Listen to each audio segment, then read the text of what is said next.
C'est en bord de Charente que tous les chemins vous invitent à la découverte. Aujourd'hui sur Noah, bienvenue à Port d'Envaux, en Charente-Maritime.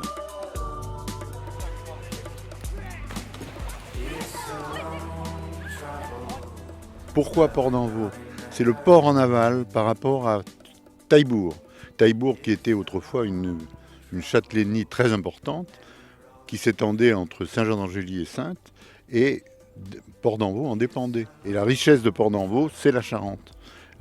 Port d'Envaux s'est développé grâce à la Charente, car les gens de Port d'Envaux, à l'époque où Rochefort se construit, Rochefort a besoin de pierre, a besoin de bois, et les gens de Port d'Envaux se disent pourquoi on ne construirait pas des bateaux.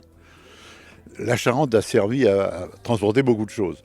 La pierre, il y a la pierre de Crasane qui est tout près et qui va beaucoup participer à la construction de la ville de Rochefort.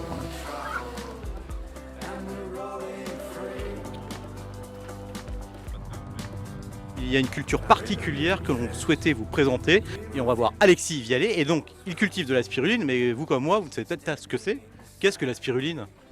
Eh bien, la spiruline, c'est une petite algue que je cultive sous des serres, dans des bassins. Et c'est l'un des aliments les plus complets qui existent au monde. Donc, ça vient combler des petites carences qu'on peut avoir. La spiruline, c'est cette pâte-là, c'est ça ? Oui, c'est cette crème que je vais filtrer. La spiruline, elle se consomme en l'état, sous cette forme de pâte ? Non, on va devoir avant tout la rincer, puis ensuite la mettre dans une presse pour en retirer l'eau, et après la mettre en forme de spaghetti, afin de facilement venir la déshydrater. Et une fois qu'elle est déshydratée, on va la casser en petits morceaux, et ça fera le produit final brut, les paillettes. C'est un aliment, parce que je suis un paysan, et du coup c'est juste que c'est un super aliment. Donc on s'en est longtemps servi pour lutter contre la malnutrition, mais simplement parce que l'aliment est super. Voilà. Et on est souvent rebuté par l'aspect, le goût, mais en fait ça n'a pratiquement pas de goût. Alors après, ça dépend de où on va chercher sa spiruline, mais si on la trouve en paillettes, on serait surpris de voir que ça a très peu de goût en fait, ça a un goût plutôt subtil. Ma spiruline, personnellement, je la compare souvent à de la graine de tournesol au goût. Ça croque sous la dent. Pas mauvais, c'est sucré. Rien à voir avec l'idée qu'on aurait pu s'en faire en voyant le produit tout à l'heure. Quel est donc cet endroit ?